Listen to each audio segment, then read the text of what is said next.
Alhamdulillah, wassalatu wassalamu ala rasulillah. Ya, pada kesempatan kali ini kita akan membahas pembahasan yang sangat penting sekali, di mana pada pembahasan kali ini kita akan membahas bahwasanya orang-orang Wahabi mereka itu mengharamkan dan mereka menganggap bahwasanya orang yang mencium mushaf Al-Quran itu adalah bid'ah dolalah, karena mereka beralasan bahwasanya hal tersebut tidak pernah dilakukan oleh Rasulullah, dan mereka menambahi bahwasanya hal tersebut tidak pernah dilakukan oleh para sahabat.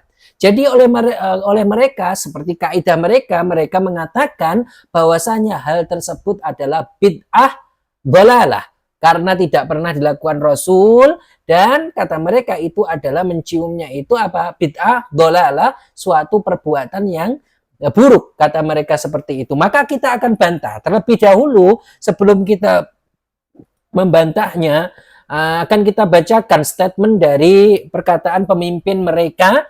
Mereka kan selalu mengatakan kalau seandainya Wahabi mengatakan seperti itu, mana buktinya, mana dalilnya, ya kan? Selalu seperti itu kan, statement-statement dari orang-orang Wahabi. Oleh karena itu kita akan bacakan perkataan dari pemimpin mereka, yaitu siapa? Ibnu Utsaimin. Ibnu Utsaimin mengatakan qal inna taqbilal mushafi bid'atun laisa bisunnah. Kata dia bahwasanya mencium mushaf itu kata dia adalah bid'ah dan bukan sebuah kesunahan. Wal fa'ilu lidzalika ilal ismi aqrabu minhu ila salamah fadlan anil ajr. Kata dia, orang yang melakukannya, orang yang mencium mushaf Al-Quran, kata dia, orang seperti ini mendapatkan dosa itu lebih dekat daripada dia mendapatkan pahala. Dari keselamatan apalagi mendapatkan pahala. Lebih jauh lagi, kata dia. Famuqabbilul mushaf la ajrolahu. Kata dia, orang yang mencium mushaf itu tidak ada pahalanya. Lakin hal alaihi ism aula. Kemudian dia membahas apakah dia berdosa apa tidak. Naqul ammaniyatuhu ta'zimu kama kalamillahi fala syakka annahu ma'jurun 'alaiha lakin at-taqbila bid'ah. Kata dia, kalau niatnya itu mengagungkan kalam Allah, kata dia, ini dapat pahala. Tapi mencium mushaf ini bid'ah. Menurut dia bid'ah. Lam yakun fi ahdir rasuli alaihi salatu wassalam walam yakun fi ahdis sahabati radhiyallahu ta'ala anhum. Jadi menurut dia itu tidak pernah dilakukan Rasul, kemudian dan hal tersebut tidak pernah dilakukan oleh para sahabat. Kita akan bantah. Pertama, kita katakan, kalau dikatakan bahwasanya mencium mushaf itu adalah bid'ah, tidak pernah dilakukan Rasul, memang tidak warid dari Rasulullah bahwasanya beliau mencium mushaf. Tidak warid dari Rasulullah beliau mencium mushaf. Tetapi bukan berarti hal tersebut adalah haram. Sesuatu yang tidak dilakukan oleh Rasulullah tidak berarti itu sebuah keharaman, dan bahkan dikatakan mendekati dosa itu lebih dekat. Tidak. Bahkan orang yang mencium mushaf, hal tersebut itu dibolehkan. Bahkan dinukil dari Imam Ahmad, hal tersebut itu disunahkan, dianjurkan. Kita akan menukil, setelah ini kita akan menukil dulu perkataan para ulama berkaitan dengan ini, kemudian kita bahas tentang sesuatu kalau tidak dilakukan oleh Rasulullah itu bagaimana, ya kan?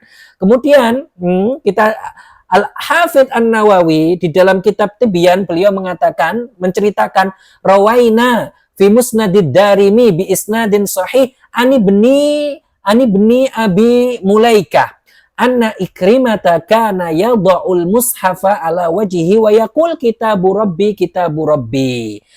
Bahwasanya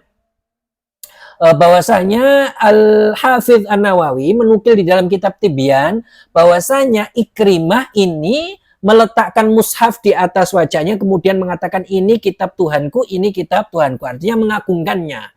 Kemudian qala Ibnu Hajar Al-Haytami fi Syarhil Minhaj. Ibnu Hajar Al-Haytami mengatakan di dalam Syarah Minhaj, wastadalla Subkiyu ala jawazi taqbilil mushaf bil qiyasi ala taqbilil hajaril aswad wa yadil alimi was salihi wal walid.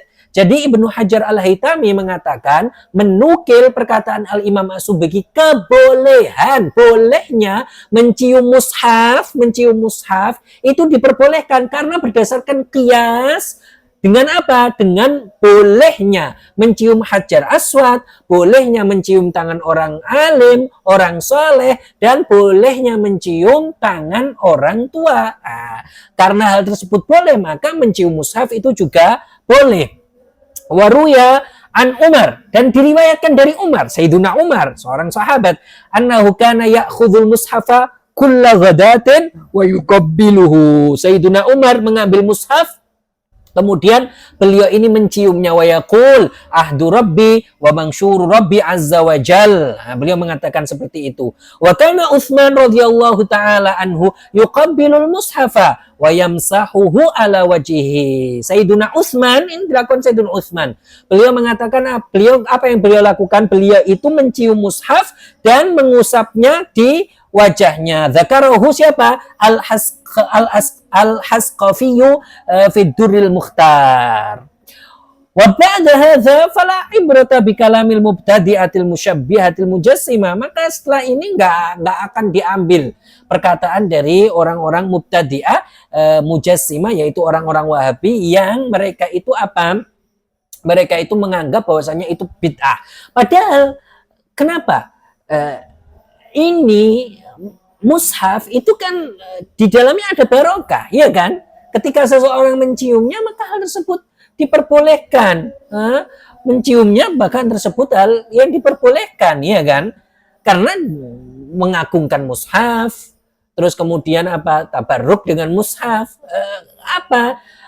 hal tersebut yang menyalahi dari syarak. Kemudian diriwayatkan juga dari Imam Ahmad bahwasanya hal tersebut sunnah. Artinya apa? Beliau mensunahkannya. Lebih baik mencium mushaf, begitu yang beliau katakan, itu perbuatan baik, begitu. Kemudian kalau orang-orang Wahabi mengatakan itu kan nggak pernah dilakukan Rasulullah. Lihat, ini dan kaidah ini diberlakukan kepada mereka semua, ya. Mereka semua itu sering berlakukan kaidah ini. Memang hal tersebut tidak pernah dilakukan Rasulullah, tidak warid dilakukan oleh Rasulullah. Tetapi hal ini kan tidak ada melanggar syariat. Hal ini kan tidak ada melanggar syariat, dan Rasulullah mengatakan di dalam hadisnya, man ahdatsa fi amrina hadza ma laisa minhu fa huwa raddun. Barang siapa yang melakukan perbuatan baru yang tidak pernah dilakukan oleh Rasulullah, yang itu bertentangan dengan syarak, maka dia itu raddun, ay mardudun. Maka hal tersebut adalah tertolak, ya kan? Tetapi mencium mushaf, mengagungkan mushaf dengan menciumnya, hal ini tidak melanggar syariat. Maka hal tersebut adalah sebuah perbuatan yang bagus, ya kan? Perbuatan yang boleh kalau itu tidak tertolak, kalau hal tersebut tidak bertentangan dengan syariat, ya kan? Mana bertentangan dengan syariat? Tidak ada satupun dari perbuatan mencium mushaf yang bertentangan dengan syariat. Maka bagaimana kok oleh orang-orang Wahabi dibid'ahkan dan bahkan mereka mengatakan itu mendekati apa? Dosa. Nauzubillah, ya kan? Kemudian memang bid'ah itu perbuatan yang baru itu kan terbagi menjadi dua. Ada bid'ah hasanah, ada bid'ah dhalalah. Seperti halnya yang disebutkan oleh Rasulullah, man sanna fil islami sunnatan hasanatan falahu ajruha wa ajru man amila biha min ba'dihi min ghairi ayyanqusa min ujurihim syai'.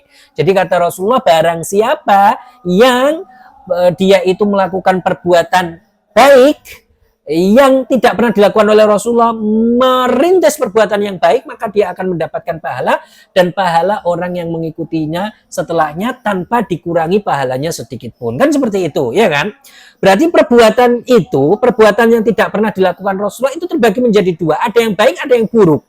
Yang baik ini bagaimana? Yang sesuai dengan syariat, ya kan? Yang sesuai dengan syariat, ini baik. Kalau itu buruk, itu bertentangan dengan syariat. Seperti apa kalau buruk? Misalkan seperti bertentangan dengan syariat, seperti misalkan bid'ahnya orang-orang Wahabi, membagi tauhid menjadi tiga. Itu kan bertentangan dengan syariat. Kemudian bertentangan dengan syariat artinya karena mereka mengkufurkan orang-orang yang bertawasul dengan alasan ini. Nah, ini kan nggak ada, ya kan? Bertentangan dengan syariat pengkufuran ini. Kemudian bid'ahnya sebagian orang yang mensingkat menyingkat nama Nabi, sholawat setelahnya dengan shod, itu kan bid'ah, ya kan? Nah, seperti itu. Tetapi kalau perbuatan tersebut baru dan sesuai dengan syariat, maka hal tersebut boleh. Maka hal tersebut boleh. Seperti apa? Maulid Nabi, seperti tarawih berjamaah 20 rakaat. Seperti ini juga, yaitu apa? Mencium mushaf Al-Quran. Hal ini diperbolehkan. Maka jangan mendengar perkataan orang-orang Wahabi, karena sesungguhnya mereka itu apa? Menafikan tawasul, mereka menafikan istighosa, mereka menafikan hal-hal yang boleh. Mereka tak menafikan, ya kan? Mereka nafikan, mereka katakan bahwasanya perbuatan tersebut adalah keharaman, bahkan mereka mengatakan itu syirik dan lain sebagainya. Maka hal ini yang mereka katakan ini menyalahi syariat, karena hal tersebut yang justru mereka katakan itu haram, syirik, itu dianjurkan dalam syariat, iya kan? Dianjurkan di dalam syariat. Maka kalau seperti ini bagaimana? Tidak didengar perkataan mereka, tidak didengar, apalagi perkataan-perkataan Wahabi itu tidak didengar di dalam permasalahan ini. Dan orang-orang Wahabi kalau mau mereka itu membantah ini, bantahlah dengan dalil. Jangan mengatakan ini fitnah dan lain sebagainya. Kita telah nukil perkataan pemimpin mereka, kita telah sebutkan dalilnya. Maka kalau kalian bantah, maka bantahlah dengan dalil.